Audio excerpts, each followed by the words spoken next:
আইপিএলে একটা দল সর্বোচ্চ 120 কোটি রুপি খরচ করতে পারে। এই যে নিলামটা হলো, এই নিলামে আসার আগে বেশিরভাগ দল তাদের একাদশটা গঠন করে ফেলেছিল। মানে তাদের দলটা কেমন হবে, অন্য দল কেমন হচ্ছে, সব কিন্তু আগেই তারা জেনে গেছে এবং অধিকাংশ টাকা কিন্তু খরচ করে ফেলেছিল। সবচেয়ে বেশি 62 থেকে 63 কোটি রুপি ছিল কলকাতার কাছে। তাদের পার্সে এত টাকা ছিল, তার মানে তারা খুব একটা শপিং কিন্তু বাইরে থেকে করেনি। তারা নিলামের জন্য অপেক্ষা করেছে যে নিলামে ভালো ক্রিকেটার কিনবে। এই জন্য আপনি বলতে পারেন যে কলকাতা দলটা এবার সেই অর্থে ভালো হয়নি। এই যে 8জন বিদেশি কিনতে হবে, সেখানে মুস্তাফিজুর রহমানকে তারা নিয়েছে। দারুণ একটা কম্পিটিশন হয়েছে 3 দলের মধ্যে, এবং সেখানে কলকাতা 9 কোটি 20 লাখ রুপি দিয়ে নিয়েছে মুস্তাফিজকে। একটা তোলপাড় সৃষ্টি করেছে। দলটা কেমন হয়েছে, এই দলটা কি পারবে আইপিএল জিততে, তেমন দল কি হয়েছে?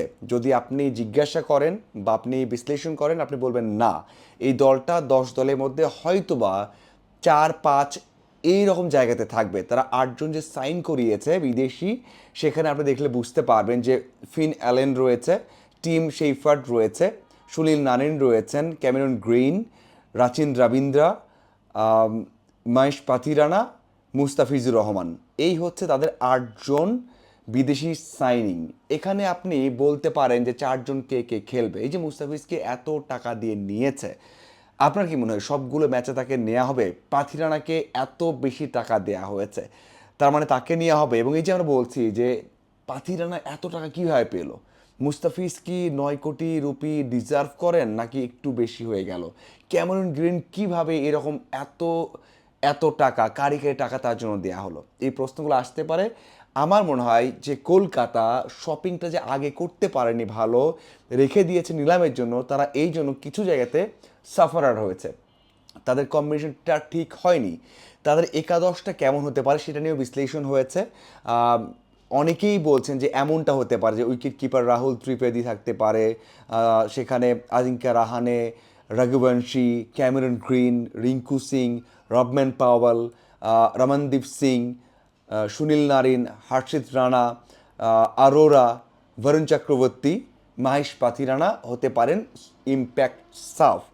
এটা বলা হচ্ছে বিভিন্ন জায়গাতে, এবং আরও অনেক ব্যাখ্যা দেওয়া হচ্ছে যে সুনীল নারিন ওপেন করবেন নাকি অন্য জায়গায় খেলবেন, তার উপর ডিপেন্ড করবে আরও প্লেয়ার চেঞ্জ, অথবা আরও একটা জায়গায় বিদেশি চেঞ্জ হবে কি হবে না। আবার অ্যাভেলেবিলিটি একটা বড় বিষয়, যে 2-1 থাকবেন কি থাকবেন না, থাকতে পারবেন কি পারবেন না, সেই প্রশ্নটাও এখানে চলে আসে। এবং মুস্তাফিজকে একটা জায়গায় বলা হচ্ছে বা বেশ কিছু জায়গায় বলা হচ্ছে যে মুস্তাফিজ পাতিরানা যেহেতু খেলেছেন একসাথে এক সময়, তাদের দুজনকেও কিন্তু বোলার হিসেবে খেলাতে পারে। যদিও কলকাতার বোলিং অপশন রয়েছে তাদের, আমরা যদি দেখি যে রবম্যান পাওয়াল রয়েছেন, সেখানে ক্যামেরন গ্রিন রয়েছেন, দুজনেই কিন্তু অলরাউন্ডার হিসেবে খেলতে পারবেন।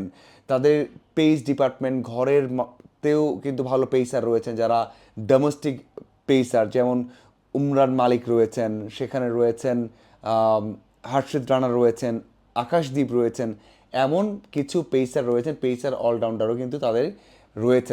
এই জন্য বলা হচ্ছে যে মুস্তাফিজকে তারা কয়টা ম্যাচ খেলাবে, সব ম্যাচ খেলাবে কিনা, এত টাকা দিয়ে নিলেও হয়তো বা খেলাতে পারে। দেখুন, যত টাকা দিয়েই নিই খেলার মাঠে বা কম্বিনেশন ক্ষেত্রে আইপিএলে সেটা খুব একটা ফলো করা হয় না যে কত টাকা দিয়ে নেওয়া হয়েছে বা নেওয়া হয়নি। Mustafiz one of the best bowler ওয়ার্ল্ডের, সেটা বললে ভুল হবে না। তাকে নিয়ে যে ভুল করেনি সেটাও ভুল হবে না। একটা মাঠের দিক দিয়ে ম্যাচ পাবেন ঠিক আছে, কিন্তু ওই যে যে 4জন যদি খেলানো হয়, সেখানে বিদেশি 4জনের মধ্যে যদি দেখা হয় যে ক্যামেরন গ্রিনের কথা বলা হচ্ছে বেশি খেলবেনি, এত টাকা দিয়ে নেওয়া হয়েছে এবং কম্বিনেশনের কারণে নেওয়া হয়েছে।